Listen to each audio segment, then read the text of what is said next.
Assalamualaikum warahmatullahi wabarakatuh. Perkenalkan, nama saya Ketin Putianjani.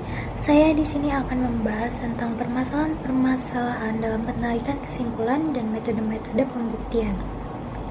Yang pertama, ada penarikan kesimpulan. Dalam penarikan kesimpulan terdapat dua cara, yaitu yang pertama dengan tabel kebenaran, yang kedua dengan hukum aljabar proporsi. Berikut adalah contoh tabel nilai kebenaran yang sering dipakai. Lalu ada hukum-hukum aljabar proporsi, di mana di sini ada aturan penggantian. Ada juga aturan penyimpulan. Itu semua adalah aturan-aturan hukum yang sering dipakai dalam menyimpulkan dalam penarikan kesimpulan logika matematika. Nah, langsung aja ke permasalahannya. Yang pertama, dalam penarikan kesimpulan.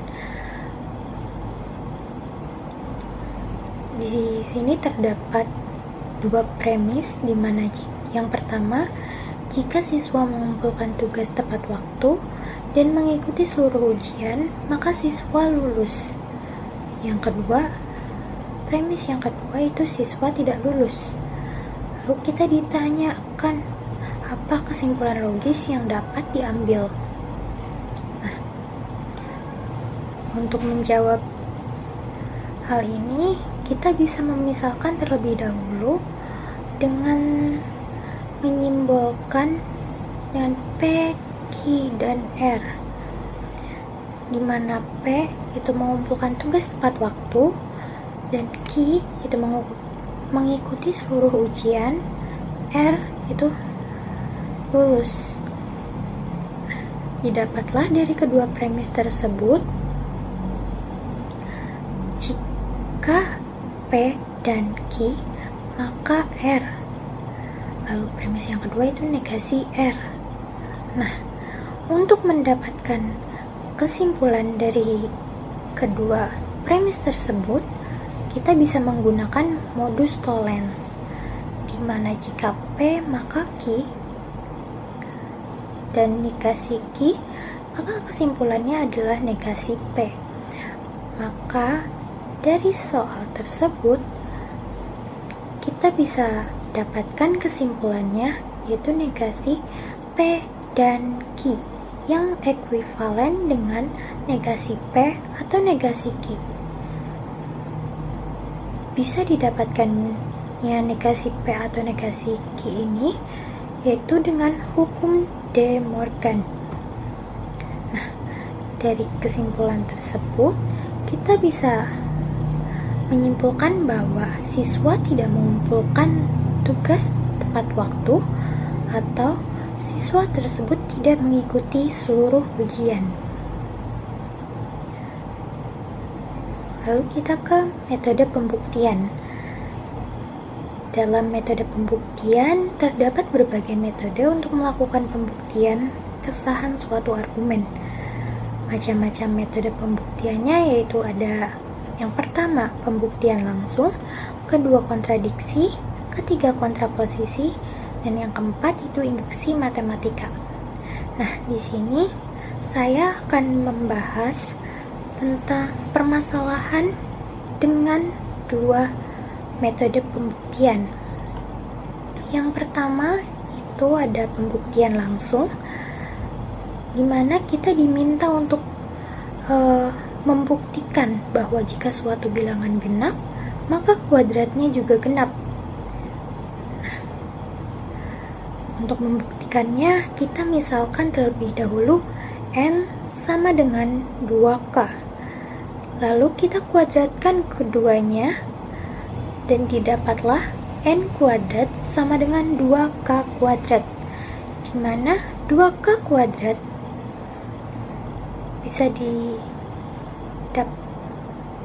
bisa menghasilkan 4K kuadrat, dan jika dipecah bisa menjadi 2 kali K 2 kuadrat. Karena 2K kuadrat bilangan genap, maka N kuadrat juga merupakan bilangan genap. Nah, lalu kita ke metode yang kedua, yaitu induksi matematika. Kita diminta untuk membuktikan untuk 1 ditambah 2 ditambah 3 dan ditambah hingga N itu sama dengan N kali N plus 1 per 2. Nah, itu untuk setiap N lebih dari sama dengan 1. Untuk membuktikan itu, kita bisa mengambil untuk N sama dengan 1.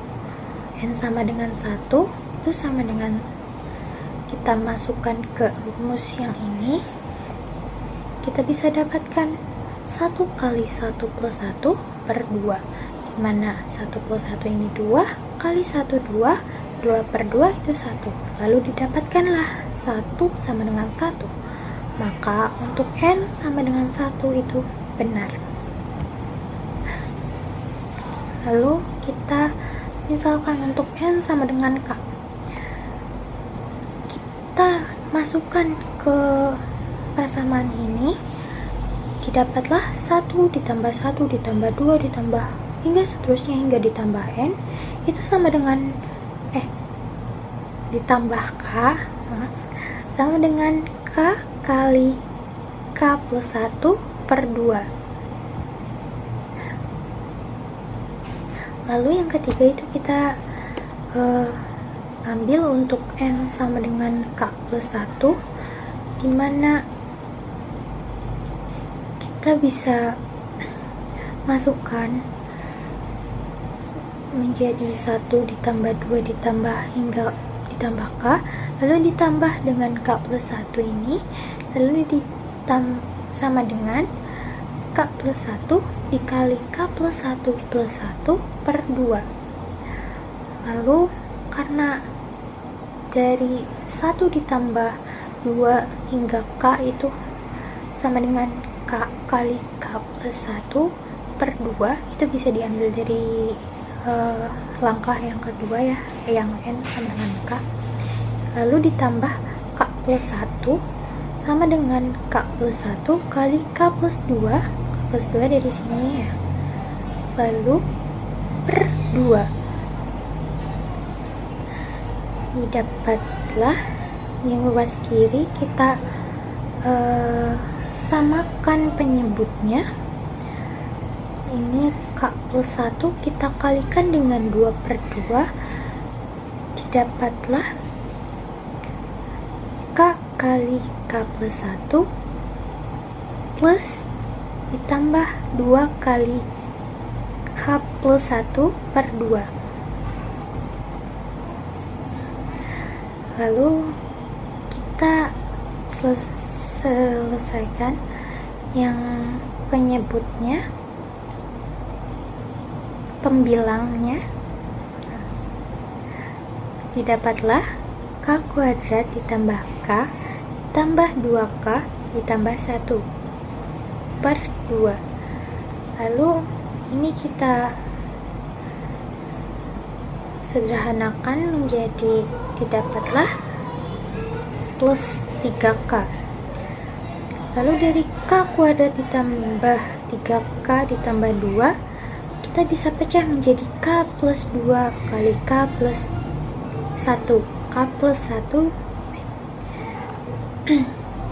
dari K kuadrat ditambah 3K ditambah 2 per 2, itu kita bisa pecah menjadi K plus 1 kali K plus 2 per 2, yang dimana dari kedua ruas ini sudah sama kan. Jadi dapat disimpulkan bahwa terbukti untuk 1 ditambah 2 ditambah 3 ditambah hingga N itu sama dengan N kali N plus 1 per 2 berlaku untuk N lebih dari sama dengan 1. Sekian yang bisa saya sampaikan, kurang lebihnya mohon maaf. Wassalamualaikum warahmatullahi wabarakatuh.